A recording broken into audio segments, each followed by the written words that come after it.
हमारे home minister साहब 4 तारीख को राजौरी में आ रहे हैं, उसके सिलसिले में बुलाई गई है। उसका प्रोग्राम चार्ट आउट करने के लिए हमने अपने साथी जितने भी हमारे ग्रुप के हैं और जो इस वक्त हमारे अलग अलग जगहों पर काम कर रहे हैं, उनको हमने इन्फॉर्म कर दिया है कि 4 तारीख को हमने राजौरी कैसे जाना है। उसके लिए हमने बसों का प्रबंध कर दिया है।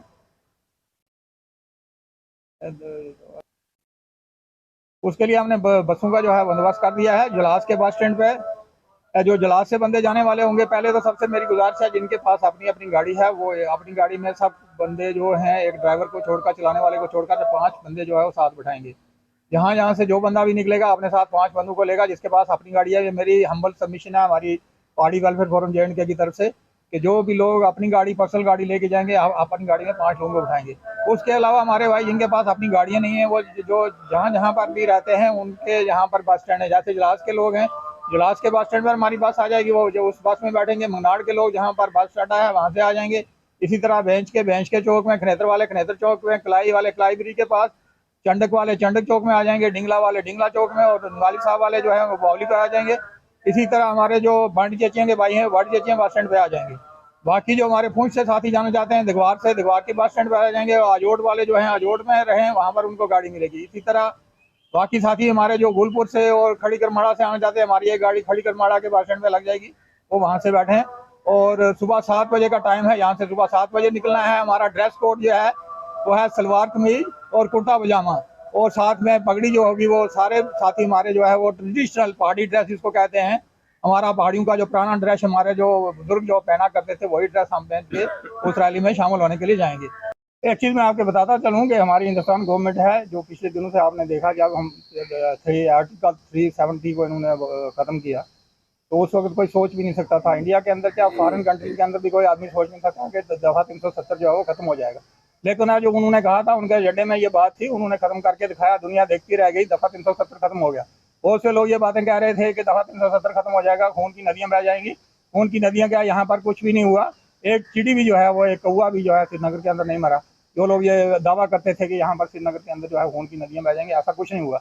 हमारी गवर्नमेंट जो है, हम कहते हैं मोदी है तो मुमकिन है, तो प्रधानमंत्री जी ने और हमारे होम मिनिस्टर साहब ने अगर कहा है तो वो करेंगे। हमें पूरा यकीन है कि 4 तारीख को यह है हमारा जो है शेड्यूल ट्राइब का अनाउंसमेंट हो जाएगी। इसमें एक चीज़ मैं आपको बात क्लियर कर देना चाहता हूँ कि इतना जल्दी जो है ये प्रोसेस होने वाला नहीं है। 4 तारीख को सिर्फ अनाउंसमेंट होएगी, उसके बाद ये tribal affair department government of India के पास जाएगा। हमारी JNK गवर्नमेंट जो है वो इसको भेजेगी। फाइल हमारी जो है वो JNK government tribal affair department government of India के पास जाएगी। ट्राइबल अफेयर डिपार्टमेंट जो है वो इसके बाद रजिस्ट्रार जनरल ऑफ इंडिया के पास जाएगा। रजिस्ट्रार जनरल कंप्लीट करके फाइल जो है इसका प्रोसेस उसके बाद कैबिनेट में भेजेगा। कैबिनेट का अप्रूवल होएगा, उसके बाद ये पार्लियामेंट में जाएगी, लोकसभा में बिल पेश होएगा, उस पर बहस होएगी। अपोजिशन वाले भी बहस करेंगे, 2-4 दिन 10 दिन बहस चल सकती है। बहस चलने के बाद हमारी बीजेपी की जो गवर्नमेंट है सेंटर के अंदर, उनके पास मेजॉरिटी है, तो मेजॉरिटी से हमें पूरा यकीन है कि यह बिल लोकसभा में पास हो जाएगा। फिर और आ जाएगा। एक सड़क जो अभी पहले बनती थी ट्राइबल सब प्लान में, अब वो डबल लेन हो जाएगी। एक हॉस्पिटल बनता था, 2 हॉस्पिटल बनेंगे। एक स्कूल बनता था, अब 2 स्कूल बनेंगे। तो फायदा ही फायदा होगा, जो चाहे वो हमारे पहाड़ी भाई हैं, चाहे वो ST भाई हैं, सबको फायदा होगा, किसी को नुकसान होने वाला नहीं है। तो ये कन्फ्लिक्ट जो है वो छोड़ दें। हम भाई भाई हैं, हम एक ही जगह पर रहते हैं, हमारी किसी के साथ कोई दुश्मनी नहीं है। हम चाहते हैं कि हमारे इलाके की डेवलपमेंट हो, हमारे लोग खुशहाल हों और हम अच्छी तरह से यहाँ पर रह पाएँ। जितने भी एम्प्लॉयज़ हैं, जितने भी हमारे पहाड़ी लोग हैं, जितने भी चाहे वो गुजर तबके के लोग हैं, उनसे भी हम गुजारिश करते हैं एम्प्लॉय छुट्टी लेकर, अपनी लीव लेकर जो है वो पहुँचें। और जो इस वक्त हमारे होम मिनिस्टर साहब आ रहे हैं राजौरी में, इसमें जोग दर जोग जो है लोग जो है पहुँचे। बाकी रहा जहाँ पर स्टेटस का मसला है, ST स्टेटस देने का मसला है, वो हमारी फाइल आज से 40 साल पहले से मौजूद है। उस पर पूरी तरीके से हर एक ने पूरी तैयारी करके देखा है, तभी नरेंद्र भाई मोदी ने, जो हमारे प्राइम मिनिस्टर हैं, उन्होंने लाल किले में कहा कि सबका साथ, सबका विकास, सबका विश्वास। उसके बाद पहाड़ियों के बारे में उन्होंने पहली मर्तबा बात की। उसी सिलसिले में जनाब अमित शाह साहब जो हमारे होम मिनिस्टर हैं वो आए हैं और क्या ऐलान करते हैं, गवर्नमेंट ने देना है किसी के घर से नहीं लेना। हमारी फाइल भी वहीं पर है, उनकी फाइल भी वहीं पर है। उनकी फाइल पर दस्तखत हो गए, हमने अपनी दरखास्त दी है, अपनी दरखास्त पेश की है। उस दरखास्त पर जो है वो क्या अब एक्शन लेते हैं, कौन सा बयान देते हैं, हमें मंजूर है। बाकी सब लोग जो हैं इसमें जोग दर जोग जो है। पहाड़ी कबीला आज एसके ब्रिज के पास प्रेस वार्ता रखी गई। श्री लोकेश शर्मा पहाड़ी वेलफेयर फोरम के बैनर तले। उसका एक ही मकसद है कि पिछले कई वर्षों से और कई दिनों से जो है यहाँ पर जो पहाड़ियों की मूवमेंट जो है लगातार शुरू थी और यहाँ पर बड़े डेलीगेशन भी आए, लोगों ने यहाँ डाक बंगले में बात भी की है। लेकिन जिसका हक है उसको मिलने जा रहा है, तो मैं मुबारकबाद देता हूँ अपने पहाड़ी लोगों को। और जो हमारे भाई जो पहाड़ियों के विपक्ष में आकर और कोई बात रख रहे हैं या रखना चाहते हैं तो बड़ी शौक से रख सकते हैं। उन्होंने ये भी कहा है कि हम रोडें बंद कर देंगे, हमारी औरतें आ जाएंगी, हमारे बच्चे आ जाएंगे, इतना कहा कि हम जानवर लेके भी रोडों पे आ जाएंगे। लेकिन पहाड़ी कबीला मीठी बोली, आसानी मीठी बोली, पहाड़ी कबीला ये कह रहा है कि हम सरकार हमें स्टेटस दे या ना दे, तब भी हम सरकार के साथ हैं, हिंदुस्तान के आइन के साथ हैं, हम रोडों पर नहीं उतरेंगे।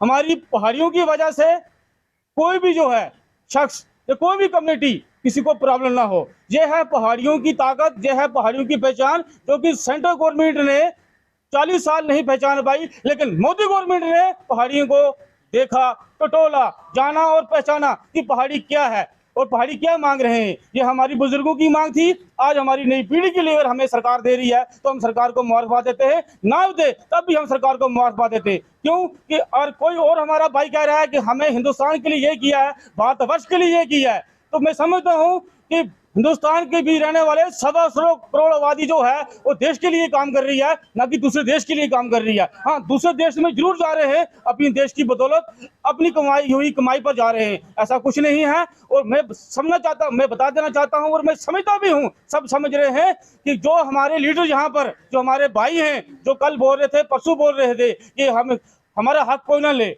मैं उनसे ये पूछना चाहता हूँ, जब असेंबली का इलेक्शन आता है, पार्लियामेंट का इलेक्शन आता है, आप इस कॉन्स्टिट्यूंसी से इलेक्शन लड़ते हैं, आप पहाड़ियों के घर में भी जाते हैं, आप हिंदू घर में भी जाते हो, मुस्लिम के घर में भी जाते हो, सिख के घर में जाते हो, बुद्धिस्ट के घर में जाते हो, सबसे वोट मांगते हो, सबकी वोट जो है आपकी झोली में पड़ती है। आज आप डीडीसी मेंबर हैं, बीडीसी मेंबर हैं, आपके पास जो है 15 से 20 नायब सरपंच, अगर सरपंच हैं आप उसमें कैलकुलेशन कीजिए, 10 से 12 जो है वो हमारे पहाड़ी हैं।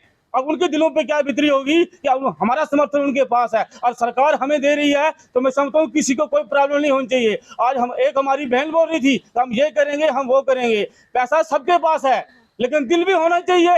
और वो हमारे पर काउंटर कर रहे हैं, तो काउंटर करना पहाड़ी का बच्चा भी जानता है, तो हमारे बुजुर्गों ने काउंटर किए हैं, इसलिए आज हम इस देश में बैठे हुए हैं। देश हमारा है, देश सबका है, किसी का कोई ये नहीं कह सकता कि देश मेरा है, देश सभी का है जो भारत में रह रहे। लेकिन दुख इस बात का है कि जो हमारे पर काउंटर कर रहे हैं, पहले उन्हें देखना चाहिए कि उनके पास क्या है और पहाड़ियों के पास क्या है। भाषा बोलने से ही जो है अस्थि नहीं मिलता है, भाषा को भी बोल सकता है। हम पहाड़ों के रहने वाले हैं, पीर पंजाल खित्ते के रहने वाले हैं, और कोई 22 करोड़ 23 करोड़ पॉपुलेशन अगर जाहिर करता है सोशल मीडिया के ऊपर कि हमारे पास 22 से 23 करोड़ पॉपुलेशन है, हम ये कर देंगे। हमारे पास 125 करोड़ देशवासियों का आशीर्वाद उन पहाड़ियों के साथ है। सरकार हम पर विश्वास रखती है और मुझे उम्मीद है कि सभी पूंछवासी, हमारी नारी शक्ति, हमारा नौजवान बच्चा, हमारे जितने भी जो वर्कर हैं, खासतौर हमारे जितने भी जो दुकानदार भाई हैं, चाहे मुलाजिम है, छुट्टी रखकर दुकानें बंद करके वो 4 तारीख को सुबह 11 बजे जो है हमारे अमित शाह जी जो है रजौरी में लैंड हो रहे हैं, रजौरी की मातृभूमि पर, वहां पहुंचे, पूरा बंद करके